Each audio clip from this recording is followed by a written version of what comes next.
जय माता दी। नमस्कार दोस्तों, स्वागत है आप सभी का हमारे YouTube चैनल लक्ष्मी शर्मा की कहानियां पर। प्रेम से बोलिए माता रानी की जय। प्यारे भक्तगणों, आज है गुप्त नवरात्रि के दूसरे दिन और आज आप सभी श्रवण करेंगे माँ तारा की कथा। भगवती काली को ही नील रूपा होने के कारण तारा भी कहा गया है। चिन्हांतर से तारा नाम का रहस्य ये भी है कि ये सर्वदा मोक्ष देने वाली, तारने वाली है, इसलिए इन्हें तारा कहा जाता है। महाविद्याओं में दूसरा स्थान पर पड़ी गणित है। अनायास ही वक्र शक्ति प्रदान करने में समर्थ है, इसलिए इन्हें नील सरस्वती भी कहते हैं। भयंकर विपत्तियों से भक्तों की रक्षा करती है, इसलिए उग्र तारा है। बृहन्नील तंत्र आदि ग्रंथों में भगवती तारा के स्वरूप की विशेष चर्चा है। हयग्रीव का वध करने के लिए इन्हें नील विग्रह प्राप्त हुआ था। ये स्वरूप शिव पर पर्टियालित मुद्रा में आरूढ़ है। भगवती तारा नील वर्ण वाली, नील कमलों के समान 3 नेत्रों वाली तथा हाथों में कैंची, कपाल, कमल और खड्ग धारण करने वाली है। ये व्याघ्र चम्र से विभूषिता तथा कंठ में मुंडमाला धारण करने वाली है। शत्रुनाश, बाघ, शक्ति की प्राप्ति तथा भोग मोक्ष की प्राप्ति के लिए तारा अथवा उग्र तारा की साधना की जाती है। रात्रि देवी की स्वरूपा शक्ति तारा महाविद्याओं में अद्भुत प्रभाव वाली और सिद्धि की आदि शास्त्री देवी कही गई है। भगवती तारा के 3 रूप है, तारा, एक जटा और नील सरस्वती। तीनों रूपों के रहस्य, कार्य, कपाल तथा ध्यान परस्पर भिन्न है, किंतु भिन्न होते हुए भी सबकी शक्ति समान और एक है। भगवती तारा की उपासना मुख्य रूप से तंत्रोक्त पद्धति से होती है, जिसे आगमुक्त पद्धति भी कहते हैं। इनकी उपासना से सामान्य व्यक्ति भी बृहस्पति के समान विद्वान हो जाता है। भारत में सर्वप्रथम महर्षि वशिष्ठ ने तारा की आराधना की थी, इसलिए तारा को वशिष्ठ राधिता तारा भी कहा जाता है। वशिष्ठ ने पहले भगवती तारा की आराधना वैदिक रीति से करनी प्रारंभ की। जो सफल न हो सके, उन्हें अदृश्य शक्ति से संकेत मिला कि वे तांत्रिक पद्धति के द्वारा, जिसे चीना चारा कहा जाता है, उपासना करें। तब वशिष्ठ ने तांत्रिक पद्धति का आश्रय लिया, तब उन्हें सिद्धि प्राप्त हुई। ये कथा आचार तंत्र में वशिष्ठ मुनि की आराधना उपाख्यान में वर्णित है। इससे यह सिद्ध होता है कि पहले चीन, तिब्बत, लद्दाख आदि में तारा की उपासना प्रचलित थी। तारा का प्रादुर्भाव मेरु पर्वत के पश्चिम भाग में चोलना नाम की नदी के या चोलत सरोवर के तट पर हुआ था, ऐसा कि स्वतंत्र तंत्र में वर्णित है। मेरो पश्चिम कूले नु चोट्लताख्यो हादो महान तत् जज्ञे स्वयं तारा देवी नील सरस्वती। महाकाल संहिता के कला खंड में तारा रहस्य वर्णित है, जिसमें तारा रात्रि में तारा की उपासना विशेष महत्व है। माघ शुक्ल नवमी की रात्रि तारा रात्रि कहलाती है। माघ मासी नवम्या तु शुक्ल पक्षे तु भूक्ते क्रोधरथ महेशानी तारारूपा भविष्यति। बिहार के सहरसा जिले में प्रसिद्ध महिषी ग्राम में उग्र तारा सिद्धिपीठ विद्यमान है। वहाँ तारा एक जटा तथा नील सरस्वती की तीनों मूर्तियाँ एक साथ है। मध्य में बड़ी मूर्ति तथा दोनों तरफ छोटी मूर्तियाँ हैं। कहा जाता है कि महर्षि वशिष्ठ ने यही तारा की उपासना करके सिद्धि प्राप्त की थी। तंत्र शास्त्र के प्रसिद्ध ग्रंथ महाकाल संहिता के गुहा काली खंड में महाविद्याओं की उपासना विस्तृत वर्णन है। उसके अनुसार तारा का रहस्य अत्यंत चमत्कारजनक है। प्रेम से बोलिए तारा रानी की जय। अब आप सभी श्रवण करेंगे श्री दुर्गा सप्तशती पाठ दूसरा अध्याय। इसके बाद श्रवण करेंगे गुप्त नवरात्रि से जुड़ी माँ दुर्गा की कथा। कथाओं को पूरा श्रद्धा से और संचित मन से पूरा अवश्य सुनेगा। दुर्गा सप्तशती पाठ का दूसरा और तीसरा अध्याय। श्री दुर्गा सप्तशती का दूसरा अध्याय। इस अध्याय में आप सुनेंगे देवताओं के तेज से देवी का प्रादुर्भाव और महिषासुर की सेना का वध। महाऋषि मेधा बोले, प्राचीन काल में देवताओं और असुरों में पूरे 100 वर्षों तक घोर युद्ध हुआ था और देवराज इंद्र देवताओं के नायक थे। इस युद्ध में देवताओं की सेना परास्त हो गई थी और इस प्रकार संपूर्ण देवताओं को जीत महिषासुर इंद्र बन बैठा था। युद्ध के पश्चात हारे हुए देवता प्रजापति श्री ब्रह्मा को साथ लेकर उस स्थान पर पहुँचे जहाँ पर कि भगवान शंकर विराजमान रहते हैं।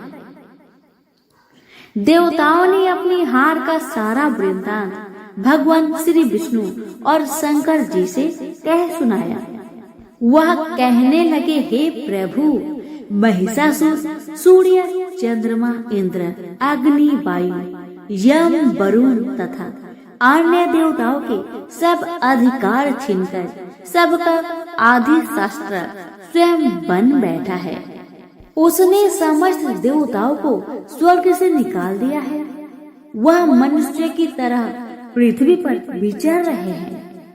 दैत्यों की सारी करतूत हमने आपको सुना दी है और आपकी शरण में इसलिए आए हैं कि आप उनके वध का कोई उपाय सोचेंगे। देवताओं की बात सुनकर भगवान श्री विष्णु और शंकर जी को दैत्यों पर बड़ा गुस्सा आया। उनकी भौहें तन गई और उनकी आंखें लाल हो गई। गुस्से में भरे हुए भगवान विष्णु के मुख से बड़ा भारी तेज निकला और ठीक उसी प्रकार का तेज भगवान शंकर, ब्रह्मा और इंद्र आदि दूसरे देवताओं के मुख से प्रकट हुआ। फिर वह सारा तेज एक में मिल गया और तेज का पुंज वह ऐसा दिखता था कि जैसे ज्वलमान पर्वत हो। देवताओं ने देखा कि उस पर्वत की ज्वाला चारों ओर फैली हुई थी और देवताओं के शरीर से प्रकट हुए तेज की किसी अन्य तेज से तुलना नहीं हो सकती थी।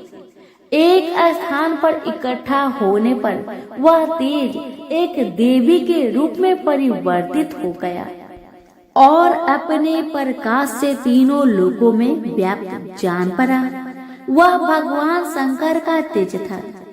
उससे देवी का मुख प्रकट हुआ। यमराज के तेज से उसके शरीर के बाल बने। भगवान विष्णु के तेज से उसकी भुजाएं बनी। चंद्रमा के तेज से दोनों स्तन और इंद्र के तेज से जंघा तथा पिंडली बनी और पृथ्वी के तेज से निष्टम भाग बना।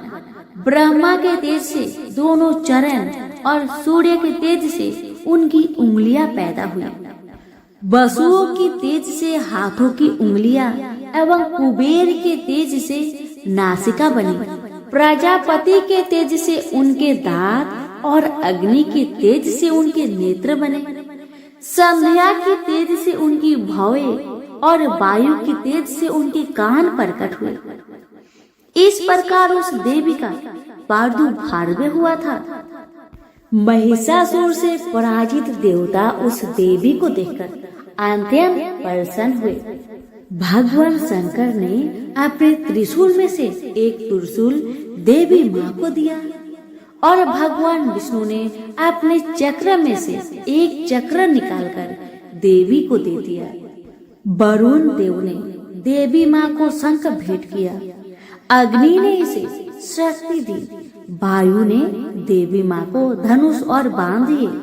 सहस्त्र नेत्रों वाले श्री देवराज इंद्र ने उसे अपने वज्र से उत्पन्न करके वज्र दिया और ऐरावत हाथी का एक घंटा उठाकर देवी को भेंट किया।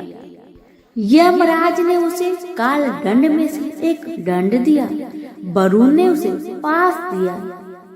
प्रजापति ने उस देवी को स्थापित की माला दी और ब्रह्मा जी ने उसे कमंडलू दिया। सूर्य ने देवी की समस्त रोमों में अपने किरणों का तेज भर दिया। काल ने उसे चमकती हुई ढाल और तलवार दी और उज्जवल हार और दिव्य वस्त्र भेंट किए और इनके साथ ही उसने दिव्य चूड़ामणि दी, 2 कुंडल, कंकन, उज्ज्वल अर्धचंद्र, बाहों के लिए बाजूबंद, चरणों के लिए नूपुर, गले के लिए सुंदर हसली और उंगलियों के लिए रत्नों की बनी हुई अंगूठियां उसे दे दी। विश्वकर्मा ने उनको परसा दिया और उसके साथ ही कई प्रकार के अस्त्र और अभेद कवच दिए और इसके अतिरिक्त उसने कभी न हालने वाला सुंदर कमलों की मालाएं भेंट की। समुद्र ने सुंदर कमल का फूल भेंट किया। हिमालय ने सवारी के लिए सिंह और तरह तरह के रत्न देवी को भेंट किए। यक्षराज कुबेर ने मधु से भरा हुआ पात्र और शेषनाग ने उन्हें बहुमूल्य मणियों से विभूषित नागहार भेंट किया। इसी तरह दूसरे देवताओं ने भी उसे आभूषण और अस्त्र देकर उसका सम्मान किया। इसके पश्चात देवी ने उच्च स्वर में गर्जना की। उसके इस भयंकर नाद से आकाश गूंज उठा। देवी का वह उच्च स्वर निकला हुआ सिंहनाद समा ना सका। आकाश उनके सामने छोटा प्रतीत होने लगा। उससे बड़े जोर की प्रतिध्वनि हुई, जिससे समस्त विश्व में हलचल मच गई और समुद्र कांप उठे, पृथ्वी डोलने लगी और सबके सब पर्वत हिलने लगे। देवताओं ने उस समय प्रसन्न हो सिंह वाहिनी जगतमयी देवी से कहा, हे देवी, तुम्हारी जय हो। इसके साथ महर्षियों ने भक्ति भाव से विनम्र होकर उनकी स्तुति की। संपूर्ण त्रिलोकी को शोक मग्न देखकर दैत्यगण अपनी सेनाओं के साथ लेकर हथियार आदि सजाकर उठ खड़े हुए। महिषासुर की क्रोध की कोई सीमा नहीं थी। उसने क्रोध में भरकर कहा, यह सब क्या उत्पात है। फिर वह अपनी सेना के साथ उस ओर दौड़ा जिस ओर से भयंकर नाद का शब्द सुनाई दिया था और आगे पहुंचकर उसने देवी को देखा, जो कि अपनी प्रभा से तीनों लोक को प्रकाशित कर रही थी। उसके चरणों के भार से पृथ्वी दबी जा रही थी। माथे के मुकुट से आकाश में एक रेखा सी बन रही थी और उसके धनुष की टंकोर से सब लोग क्षुब्ध हो रहे थे। देवी अपने शस्त्रों भुजाओं को संपूर्ण दिशाओं में फैलाए खड़ी थी। इसके पश्चात उनका दैत्यों के साथ युद्ध छिड़ गया और कई प्रकार के अस्त्र शस्त्रों से सब की सब दिशाओं उभदासित होने लगी। महिषासुर की सेना का सेनापति चिछूर नामक एक महान असुर था। वह आगे बढ़कर देवी के साथ युद्ध करने लगा और दूसरे दैत्यों की चतुरंगिनी सेना के साथ लेकर चामर भी लड़ने लगा और 60,000 महारथियों को साथ लेकर उदग्र नामक महादैत्य आकर युद्ध करने लगा और महाहनु नामक असुर 1 करोड़ रथियों को लेकर, आसीलोमा नामक असुर 5 करोड़ सैनिकों को साथ लेकर युद्ध करने लगा। बास्कल नामक असुर 60 लाख असुरों के साथ युद्ध में आ डटा। बीडाल नामक असुर 1 करोड़ रथियों सहित लड़ने को तैयार था। इन सब के अतिरिक्त और भी हजारों असुर हाथी और घोड़े के साथ लेकर लड़ने लगे और इन सब के पश्चात महिषासुर करोड़ों रथों, हाथियों और घोड़ों सहित वहां आकर देवी के साथ लड़ने लगा। सभी असुर तोमर, भिंदीपाल, शक्ति, मूसल, खड़कों, फरसों, पटियों के साथ रणभूमि में देवी के साथ युद्ध करने लगे। कई शक्तियां फेंकने लगे और कोई अन्य शस्त्र आदि। इसके पश्चात सबके सब दैत्य अपनी अपनी तलवार हाथों में लेकर देवी की ओर दौड़े और उसे मार डालने का उद्योग करने लगे। मगर देवी ने क्रोध भरकर खेल ही खेल में उनके सब अस्त्रों शस्त्रों को काट दिया। इसके पश्चात ऋषियों और देवताओं ने देवी शक्ति की स्तुति आरंभ कर दी और वह प्रसन्न होकर असुरों के शरीर पर अस्त्र शस्त्रों की वर्षा करती रही। देवी का वाहन भी क्रोध में भरकर दैत्य सेना में इस प्रकार विचरने लगा जैसे कि वन में दावानल फैल रहा हो। युद्ध करते हुए देवी ने क्रोध में भरकर जितने श्वासों को छोड़ा वह तुरंत ही सैकड़ों हजार गणों के रूप में परिवर्तित हो गए। फरसे, भिंदीपाल, खड़ग तथा पटिस इत्यादि अस्त्रों के साथ दैत्यों से युद्ध करने लगे। देवी की शक्ति से बढ़े हुए वह गण दैत्यों का नाश करते हुए ढोल, शंख, मृदंग आदि बजा रहे थे। तदंतर देवी ने त्रिशूल, गदा, शक्ति, खड्ग इत्यादि से सहस्त्रों असुरों को मार डाला। कितनों को घंटे की भयंकर आवाज से ही यमलोक पहुंचा दिया। कितने ही असुरों को उसने पास में बांधकर पृथ्वी पर घसीट डाला। कितनों को तो अपनी तलवार से टुकड़े टुकड़े कर दिए और कितनों को तो गदे की चोट से धरती पर सुला दिया। कई दैत्य मूसल की मार से घायल होकर रक्त बामन करने लगे और कई शूल से छाती फट जाने के कारण पृथ्वी पर लेट गए और कितनों की बाण से कमर टूट गई। देवताओं को पीड़ा देने वाले दैत्य कट कट कर मरने लगे। कितनों की बाहें अलग हो गई, कितनों की ग्रीवाएं कट गई, कितनों के सिर कट कट कर दूर भूमि पर लुढ़क गए, कितनों के शरीर बीच में से कट गए और कितनों की जंघाएं काट गई और वह पृथ्वी पर गिर पड़े। कितने ही सिरों व पैरों के कटने पर भी भूमि पर से उठ खड़े हुए और अस्त्र शस्त्र हाथ में लेकर देवी से लड़ने लगे। कई दैत्यगण भूमि में बाजों की ध्वनि के साथ नाच रहे थे। कई असुर जिनके सिर कट चुके थे बिना सिर के धड़ से ही हाथ में शस्त्र लिए लड़ रहे थे। दैत्य रह रहकर ठहरो ठहरो कहते हुए देवी को युद्ध के लिए ललकार रहे थे। जहाँ पर यह घोर संग्राम हुआ था वहाँ की भूमि रथ, हाथी, घोड़े और असुरों की लाशों से भर गई थी और असुर सेना के बीच में रक्तपात होने के कारण रुधिर की नदियां बह रही थी और इस तरह देवी ने असुर की विशाल सेना को क्षण भर में इस तरह से नष्ट कर डाला जैसे कृष्ण काष्ठ के बड़े समूह को अग्नि नष्ट कर डालती है और देवी का सिंह भी गर्दन के बालों को हिलाता हुआ और बड़ा शब्द करता हुआ असुरों के शरीरों से मानो उनके प्राणों को ढूंढ रहा था। वहाँ देवी के गणों ने जब दैत्यों के साथ युद्ध किया तो देवताओं ने प्रसन्न होकर आकाश से उन पर पुष्प वर्षा करने लगी। प्रेम से बोले शेरों वाली माता की जय। यहीं पर हमारी श्री दुर्गा सप्तशती पाठ का दूसरा अध्याय समाप्त हुआ। श्री दुर्गा सप्तशती पाठ तीसरा अध्याय। इस अध्याय में आप सुनेंगे सेनापतियों सहित महिषासुर का वध। महर्षि मेधा ने कहा, महिषासुर की सेना नष्ट होते देखकर उस सेना का सेनापति चिछूर क्रोध में भर देवी के साथ युद्ध करने के लिए आगे बढ़ा। वह देवी पर इस प्रकार बाणों की वर्षा करने लगा मानो सुमेरु पर्वत पानी की धार बरसा रहा हो।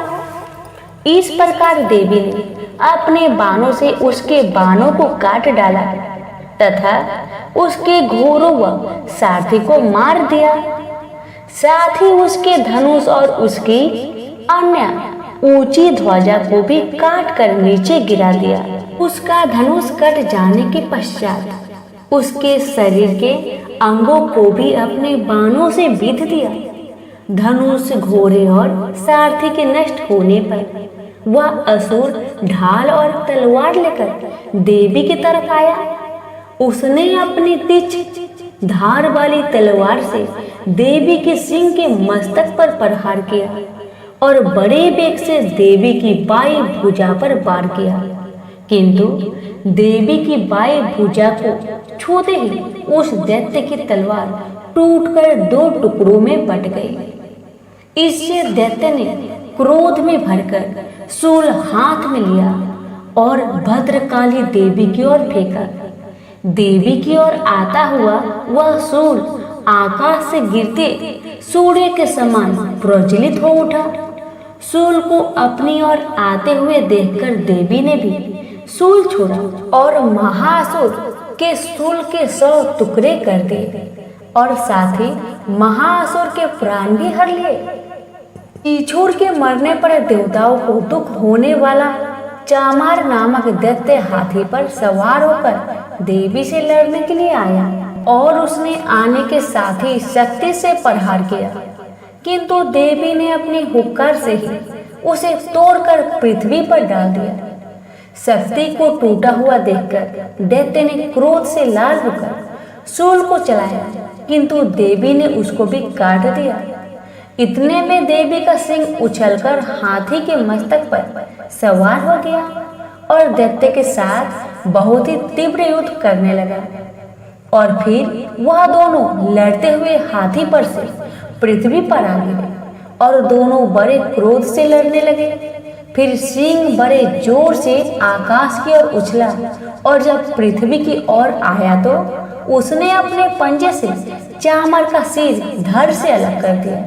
क्रोध में भरी हुई देवी ने शीला और वृक्ष आदि की चोटों से उदग्रह को भी मार दिया। कराल को दांतों, मुक्कों और थप्पड़ से चूर्ण कर डाला। क्रोध हुई देवी ने गदा के प्रहार से उद्धत दैत्य को भी मार गिरा दिया।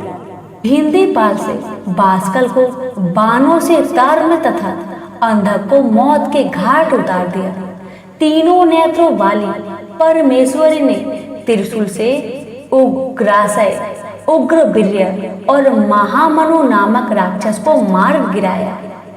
उसने अपनी तलवार से बिडाल नामक दैत्य का सिर काट डाला तथा अपने बाणों से दुर्धर, दुर्मुख दोनों राक्षसों को यमलोक पहुंचा दिया। इस प्रकार जब महिषासुर ने देखा कि देवी ने मेरी सेना को नष्ट कर दिया है, तो वह भय से का रूप धारण कर देवी के गणों को दुख देने लगा। उन गणों में कितनों को उसने मुख के प्रहार से, कितनों को खुर से, कितनों को पूंछ से, कितनों को सिंघों से, बहुतों को तो दौड़ने के वेग से, अनेकों को सिंहनाद से, कितनों को चक्कर देकर और कितनों को निश्वास वायु के झोंके से पृथ्वी पर गिरा दिया। उधर दैत्य भी क्रोध में भरकर धरती को खुरों से खोदने लगा तथा सिंघों से पर्वतों को उखाड़ उखाड़ कर धरती पर फेंकने लगा और मुख से शब्द करने लगा। महिषासुर के वेग से चक्कर देने के कारण पृथ्वी क्षुब्ध होकर फटने लगी। उसकी पूंछ से टकराकर समुद्र चारों तरफ फैल गया। हिलते हुए सिंहों के आघात से मेघ खंड खंड हो गए और श्वास से आकाश में उमड़ते हुए पर्वत गिरने लगे। इस तरह क्रोध में भरे हुए राक्षस को देख चंडिका को भी क्रोध आ गया और वह उसको मारने के लिए क्रोध में भर गई। देवी ने पास फेंक कर दैत्य को बांध लिया। उसने बंध जाने पर दैत्य का रूप त्याग दिया और सिंह का रूप धारण कर लिया और जैसे ही देवी उसका सिर काटने के लिए तैयार हुई, उसने पुरुष का रूप बना लिया जो कि हाथ में तलवार लिए था। देवी ने तुरंत ही अपने बाणों के साथ उस पुरुष को उसकी तलवार ढाल सहित बीध डाला। इसके पश्चात वह हाथी के रूप में दिखाई देने लगा और अपनी लंबी सूंड से देवी के सिंह को खींचने लगा और गरजने लगा। देवी ने तलवार से उसकी सूंड काट डाली। तब राक्षस ने एक बार फिर भैंसे का रूप धारण कर लिया और पहले की तरह चर अचर जीवों सहित समस्त त्रिलोकी को व्याकुल करने लगा। इसके पश्चात क्रोध में भरी हुई देवी बारंबार उत्तम मधु का पान करने लगी और लाल लाल नेत्र करके हंसने लगी। उधर बलवीर्य तथा मद से क्रोध हुआ दैत्य भी गरजने लगा। अपने सिंहों से देवी पर पर्वतों को फेंकने लगा। देवी अपने बाणों से उसके फेंके हुए पर्वतों को चूर्ण करते हुए बोली, अरे ओ मूर्ख, जब तक मैं मधुपान कर रही हूँ तब तक तू गरज ले जितना गरजना है, और इसके पश्चात मेरे हाथों से तेरी मृत्यु हो जाने पर देवता गरजेंगे। महर्षि मेधा ने कहा। ऐसे कहकर देवी उछलकर उस दैत्य पर चढ़ी और उसको अपने पैर से दबाकर सूर से उसके गले पर आघात किया। देवी के पैर से दबने पर भी दैत्य ने अपने दूसरे रूप से अपने मुख से बाहर होने लगा। अभी वह आधा ही बाहर निकला था कि देवी ने अपने प्रभाव से उसे रोक दिया। जब वह आधा निकला हुआ दैत्य युद्ध करने लगा तो देवी ने अपने तलवार से उसका सिर काट दिया। इसके पश्चात सारी राक्षस सेना हाहाकार करते हुए वहां से भाग खड़ी हुई और सब देवता अत्यंत प्रसन्न हुए और ऋषियों महर्षियों सहित देवी की स्तुति करने लगे, संदर्भ गान करने लगे तथा अप्सराएं नृत्य करने लगी। तो प्रेम से बोलिए जगदम्बा माता की जय। कि पूर्व समय की बात है। अरुण नाम का एक पराक्रमी दानव था। देवताओं से जो देश रखने वाला दानव था। नहीं, उसके मन में देवताओं को भी जीतने की इच्छा उत्पन्न हो गई थी। अतः वह हिमालय पर जाकर ब्रह्मा जी को प्रसन्न करने के लिए कठोर तपस्या करने लगा। कठिन नियमों का पालन करते हुए उसे हजारों वर्ष बीत गए। तपस्या के प्रभाव से उसके शरीर से प्रचंड अग्नि की ज्वालाएं निकलने लगी, जिससे देवलोक के देवता भी घबरा उठे। वे समझ ही न सके कि यह अकस्मात क्या हो गया। सभी देवता ब्रह्मा जी के पास गए और सारा वृत्तांत उन्हें सुनाकर उनसे निवेदन किया। देवताओं की बात सुनकर ब्रह्मा जी गायत्री देवी को साथ लेकर हंस पर बैठे और उस स्थान पर गए जहाँ दानव अरुण तप कर रहा था। उसकी गायत्री उपासना बड़ी तीव्र थी। उसकी तपस्या से प्रसन्न होकर ब्रह्मा जी ने वर मांगने के लिए कहा। देवी गायत्री तथा ब्रह्मा जी का आकाश मंडल में दर्शन करके दानव अरुण बहुत प्रसन्न हुआ। वह वहीं भूमि पर सिर झुकाकर दंडवत प्रणाम करने लगा। उसने अनेक प्रकार की स्तुति की और अमर होने का वर मांगा, परंतु ब्रह्मा जी ने कहा, वत्स, संसार में जन्म लेने वाला प्राणी मृत्यु को अवश्य प्राप्त होता है, अतः तुम कोई दूसरा वर मांगो। अरुण बोला, प्रभु, यदि ऐसी बात है तो मुझे यह वर देने की कृपा करे कि मैं न युद्ध में मरूं, न किसी अस्त्र शस्त्र से मरूं, न किसी भी स्त्री या पुरुष से ही मेरी मृत्यु हो, और 2 पैर तथा 4 पैर वाला कोई भी प्राणी मुझे न मार सके। साथ ही मुझे ऐसा बल दीजिए कि मैं देवताओं पर विजय प्राप्त कर सकूं। भगवान ने तथास्तु कहकर वहां से अंतर्ध्यान हो गए और इधर अरुण दानव विलक्षण वर प्राप्त उत्पन्न हो गया। ने पाताल लोक से सभी दानों को बुलाकर विशाल सेना तैयार कर ली और स्वर्ग लोक पर चढ़ाई कर दी। वर के प्रभाव से देवता पराजित हो गए। देवलोक पर दानव अरुण का अधिकार हो गया। वह अपनी माया से अनेक रूप बदल लेता था। उसने तपस्या के प्रभाव से इंद्र, सूर्य, चंद्रमा, यम, अग्नि आदि देवताओं का पृथक पृथक रूप बनाकर सब पर शासन करने लगा। उता भागकर अशरण शरण आशुतोष भगवान शंकर की शरण में गए और अपना कष्ट उन्हें निवेदित किया। उस समय भगवान शंकर बड़े विचार में पड़ गए। वे सोचने लगे कि ब्रह्मा जी द्वारा विचित्र वरदान से यह दानव अजय सा हो गया है। यह न तो युद्ध में मर सकता है, न किसी अस्त्र शस्त्र से, ना तो इसे कोई 2 पैर वाला मार सकता है, न कोई 4 पैर वाला मार सकता है। यह न स्त्री से मर सकता है और न किसी पुरुष से।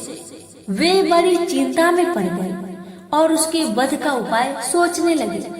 उसी समय आकाशवाणी हुई, देवताओं, तुम लोग भगवती दुर्गा की उपासना करो, वही तुम लोगों का कार्य करने में समर्थ है। आदि दानवराज अरुण नित्य की गायत्री उपासना तथा गायत्री जप से विरक्त हो जाए तो शीघ्र ही उसकी मृत्यु हो जाएगी। आकाशवाणी सुनकर सभी देवता अवसस्त हो गए। उन्होंने देवगुरु बृहस्पति जी को अरुण के पास भेजा ताकि वे उसकी बुद्धि को मोहित कर सके। बृहस्पति जी के जाने के बाद देवता भगवती दुर्गा की आराधना करने लगे। इधर भगवती दुर्गा की प्रेरणा तथा बृहस्पति जी के उद्योग से अरुण ने गायत्री जप करना छोड़ दिया। गायत्री जप का परित्याग करते ही उसका शरीर निस्तेज हो गया। अपना कार्य सफल हुआ जान बृहस्पति जी अमरावती लौट आए और इंद्र आदि देवताओं को सारा समाचार बताया। पुनः सभी देवता देवी की स्तुति करने लगे। उनकी आराधना से आदि शक्ति भगवती दुर्गा प्रसन्न हो गई और विलक्षण लीला विग्रह धारण कर देवताओं के समक्ष प्रकट हो गए। उनके श्री विग्रह से करोड़ों सूर्य के समान प्रकाश फैल रहा था। असंख्य कामदेवों से भी सुंदर उनका सौंदर्य था। उन्होंने रमणीय वस्त्रभूषण को धारण कर रखा था और वे नाना प्रकार के भंवरों से युक्त पुष्पों की माला से शोभ्यमान थी। वे चारों ओर से असंख्य भ्रमरों से घिरी हुई थी। भ्रमर ही शब्द को गुनगुना रहे थे। उनकी मुट्ठी भंवरों से भरी हुई थी। उन देवी का दर्शन देखकर देवता पुनः स्तुति करते हुए कहने लगे, सृष्टि सृजन और संहार करने वाली भगवती महाविद्ये, आपको नमस्कार है। भगवती दुर्गे, आप ज्योति स्वरूपनी एवं भक्ति से प्राय है। हे दया स्वरूपनी देवी, आपने शुभ निशुभ का दलन किया है। रक्त बीज और वृत्रासुर और धूम्र लोचन आदि राक्षसों को मारकर संसार को विनाश से बचाया है। भ्रमरों से विशिष्ट होने के कारण आपने भ्रामरी नाम से यह लीला विग्रह धारण किया है। हे भ्रामरी देवी, आपके इस लीला रूप को हम नित्य प्रणाम करते हैं। देवताओं की प्रार्थना सुनकर भ्रामरी देवी बोली, देवताओं, आप सभी निर्भय हो जाए। ब्रह्मा जी के वरदान की रक्षा करने के लिए मैंने यह भ्रामरी रूप धारण किया है। अरुण दानव ने वर मांगा है कि मैं ना तो 2 पैर वाला से मरूं और न 4 पैर वालों से मरूं। मेरा यह भ्रमर रूप 6 पैर वाला है, इसलिए भ्रमर षष्ठपद कहलाता है। उसने वर मांगा है कि मैं न युद्ध में मरूं और न किसी अस्त्र शस्त्र से, इसलिए मेरा यह भ्रमर रूप उससे न तो युद्ध करेगा और न अस्त्र शस्त्र का प्रयोग करेगा। साथ ही उसने मनुष्य देवता आदि किसी से भी न मरने का वर मांगा है। मेरा यह भ्रमर रूप न तो मनुष्य है और न देवता ही है। अब आप मेरी लीला देखिए। ऐसा कहकर ब्राह्मणी देवी ने अपने हस्तगत भ्रमरों को तथा अपने चारों ओर स्थित भ्रमरों को प्रेरित किया। असंख्य भ्रमर ही करते हुए उस दिशा में चल पड़े जहाँ अरुण दानव स्थित था। उन भ्रमरों से त्रिलोक्य व्याप्त हो गया। आकाश, पर्वत, सिंह, वृक्ष, वन, जहाँ तहाँ भ्रमर ही भ्रमर दृष्टि गोचर होने लगे। भ्रमरों के कारण सूर्य छिप गया। चारों ओर अंधकार ही अंधकार छा गया। यह ब्राह्मणी देवी की विचित्र लीला थी। बड़े ही वेग से उड़ने वाले उन भ्रमरों ने दैत्य की छाती छेद कर डाली। वे दैत्यों के शरीर में चिपक गए और उन्हें काटने लगे। तीव्र वेदना से दैत्य छटपटाने लगा। किसी भी अस्त्र शस्त्र से भ्रमरों का निवारण करना संभव नहीं था। अरुण दैत्य ने बहुत प्रयत्न किया, किंतु वह भी असमर्थ ही रहा। थोड़े ही समय में जो दैत्य जहाँ था वही भ्रमरों के काटने से मरकर गिर पड़ा। अरुण दानव का भी यही हाल हुआ। उसके सभी अस्त्र शस्त्र विफल रहे। देवी ने ब्राह्मणी रूप धारण कर ऐसी लीला दिखाई कि ब्रह्मा जी के वरदान की भी रक्षा हो गई और अरुण दैत्य तथा उसकी समूची दानवी सेना का संहार भी हो गया। इस प्रकार अद्भुत कार्य करके वे सभी ब्राह्मण देवी के पास लौट आए और उन्हीं में प्रतिष्ठित हो गए। देवता जय जयकार करने लगे, अनेक प्रकार से स्तुति कर तथा देवी का आशीर्वाद प्राप्त कर वे देवगण यथास्थान प्रस्थान कर गए। संसार के सभी प्राणी सुखी हो गए और देवी ने भी अपनी ब्राह्मणी लीला का स्मरण कर लिया। तो बोलिए ब्राह्मणी देवी की जय, दुर्गा माता की जय। आप सुनेंगे माँ दुर्गा की दूसरी कथा, सत्य की महिमा। प्राचीन काल में कौशल राज्य में देवदत्त नामक एक विद्वान ब्राह्मण रहता था। विवाह के कई वर्ष बीत जाने पर भी जब कोई संतान नहीं हुई तो पति पत्नी चिंतित हो उठे। एक दिन ब्राह्मणी ने अपने पति से कहा, स्वामी, आपकी गिनती देश के विद्वानों में की जाती है। आपने अनेक यज्ञ किए और कराए हैं, क्या आप संतान पाने के लिए पुत्र श्रेष्ठ यज्ञ नहीं कर सकते? अपनी पत्नी की बात सुनकर ब्राह्मण बोला, कर क्यों नहीं सकता प्रिय, लेकिन मैंने अपने ज्ञान और वेदता का उपयोग हमेशा दूसरों के हित के लिए किया है। ब्राह्मण बोली, लेकिन अगर आप अपने ज्ञान का उपयोग अपने हित के लिए करेंगे तो क्या कोई पाप होगा? ब्राह्मण ने उत्तर दिया, नहीं, ऐसी बात नहीं है। अब तक मैं भाग्य के भरोसे बैठे रहा, पर अब मैं पुत्र श्रेष्ठ यज्ञ करूंगा और मुझे विश्वास है कि तुम्हें पुत्र की प्राप्ति जरूर होगी। देवदत्त ने अपनी पत्नी को दिलासा दी। अगले ही दिन उसने ऋषि मुनियों को बुलवाया और तमसा नदी के तट पर पुत्र श्रेष्ठ यज्ञ आरंभ कर दिया। यज्ञ करने वाले ऋषियों में गोभिल ऋषि भी थे। वह जब भी मंत्र पढ़ते थे उनका स्वर भंग हो जाता था। यह देखकर देवदत्त ने कहा, मुनिराज, आप मंत्रों का उच्चारण ठीक ढंग से नहीं कर रहे हैं। मंत्रों का उच्चारण हमेशा शुद्ध करना चाहिए। देवदत्त की बात सुनकर ऋषि गोभिल गुस्से में भड़क कर बोले, मूर्ख ब्राह्मण, तू मुझे मूर्ख समझता है। मैं तुझे श्राप देता हूँ कि तेरे घर में जो पुत्र होगा वह मूर्ख ही पैदा होगा। देवदत्त बोला, क्षमा कीजिए मुनिवर, अपना श्राप वापस ले लीजिए। मेरा मूर्ख पुत्र हो, इससे बड़े दुख की बात मेरे लिए और क्या हो सकता है। देवदत्त, जिस प्रकार धनुष से छोड़े बाण को वापस नहीं लौटाया जा सकता, उसी प्रकार श्राप को भी वापस नहीं लिया जा सकता। लेकिन मैं अपने श्राप में इतना संशोधन किए देता हूँ कि समय आने पर तुम्हारा मूर्ख पुत्र प्रकांड पंडित बन जाएगा। यह कहकर गोभिल ऋषि चले गए। कुछ समय के बाद देवदत्त की पत्नी ने एक पुत्र को जन्म दिया। देवदत्त और उसकी पत्नी की प्रसन्नता की कोई सीमा न रही। देवदत्त ने उसका नाम उत्थय रखा। वह बड़ा हुआ तो उसे पढ़ने के लिए गुरुकुल में भेज दिया गया। गोभिल ऋषि के श्राप से वह एक अक्षर भी नहीं सीख पाया। सारे देश में प्रसिद्ध हो गया कि देवदत्त का बेटा उत्थल्य मूर्ख है। लोग उसके बारे में आश्चर्य प्रकट करते। कितने आश्चर्य की बात है कि देवदत्त जैसे प्रकांड पंडित का बेटा एक अक्षर भी नहीं पढ़ पाया। अरे वह तो जन्मात मूर्ख है, और फिर यह कोई जरूरी तो नहीं कि विद्वान का बेटा विद्वान ही हो। लोग की इन बातों को सुनकर उत्थत्य को बहुत दुख हुआ। से महर्षि गोभिल द्वारा दिए गए श्राप की जानकारी नहीं थी, इसलिए वह सोचने लगा, मैं कितने बड़े विद्वान का पुत्र हूँ, फिर भी मैं अनपढ़ हूँ। मेरे कारण मेरे पिता और माता को लज्जित होना पड़ता है।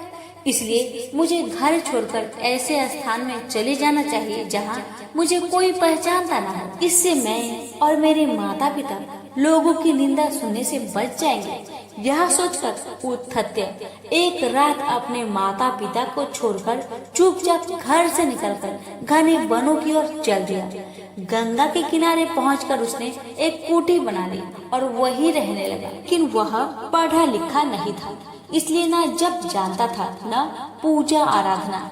उसका समय गंगा के किनारे घूमते फिरते ही बीत जाता था। लेकिन कहते हैं ना कि परिवार के संस्कार बीज रूप में यदि हो तो वह समय आने पर उठ खड़े होते हैं। विद्वान न होने के बाद भी उस तथ्य का आचरण सत्यमय था। आचरण से ही तो जीवन में उपलब्धि होती है। शास्त्र ज्ञान का परिणाम भी सदाचरण ही होता है, क्योंकि उस तथ्य हमेशा सच बोलता था, इसलिए लोगों ने उसे सत्यव्रत कहना शुरू कर दिया। यह आसपास के इलाकों में सत्यव्रत के नाम से ही प्रसिद्ध हो गया। एक दिन जब सत्यव्रत अपनी कुटी के सामने एक पत्थर पर बैठा था, उसने एक सुअर को आते देखा। उस सुअर की पीठ में एक बाण घुसा हुआ था, जिससे खून की धारा बह रही थी। सत्यव्रत को उस घायल सुअर पर दया आ गई। उसने उसे अपनी कुटिया के पास ही झाड़ियों में छिपा दिया। शीघ्र ही सत्यव्रत को वहाँ एक शिकारी भी आता हुआ दिखाई दिया, जिसके बाण से सुअर घायल हुआ था। इससे सत्यव्रत उलझन में पड़ गया कि यदि शिकारी ने उससे पूछ लिया तो उसे सच बता देना पड़ेगा। वह ध्यान मग्न होने का उपक्रम करने लगा और समाधि हो गया। शिकारी उसकी समाधि टूटने की प्रतीक्षा करने लगा। फिर जब सत्यव्रत समाधि से उठा तो शिकारी को अपने पैरों के समीप बैठा पाया। वह कुछ पूछता थी। उस तथ्य ने शिकारी को जीव हत्या न करने का उपदेश दिया। बात शिकारी की समझ में आ गई और वह पुनः जीव हत्या न करने का वचन देकर वहाँ से चला गया। शिकारी के जाते ही अचानक घायल सुअर से भगवती दुर्गा प्रकट हो गई। देवी ने कहा, वत्स, मैं तुम्हारी दयालुता और सत्य बोलने से प्रसन्न हूँ। मैं तुम्हारी परीक्षा ले रही थी। मेरा आशीर्वाद है कि आज से तुम एक परकांड पंडित बनोगे। सब तुम्हारी विद्वता का सम्मान करेंगे। यह वरदान देकर भगवती दुर्गा अंतर्ध्यान हो गई। भविष्य में सत्यव्रत एक परकांड पंडित हुआ। देवी के आशीर्वाद से ऋषि गोभिल का श्राप भी स्वतः दूर हो गया। उनका यशोगान एवं उनकी विद्या की प्रभा चारों ओर फैल गई। वाल्मीकि जी की तरह ही उत्तथ्य मुनि का एक महान कवि बन गई। यह सब सत्य की महिमा और भगवती जगदम्बा का कृपा का फल था। प्रेम से बोलिए जगदम्बा माता की जय।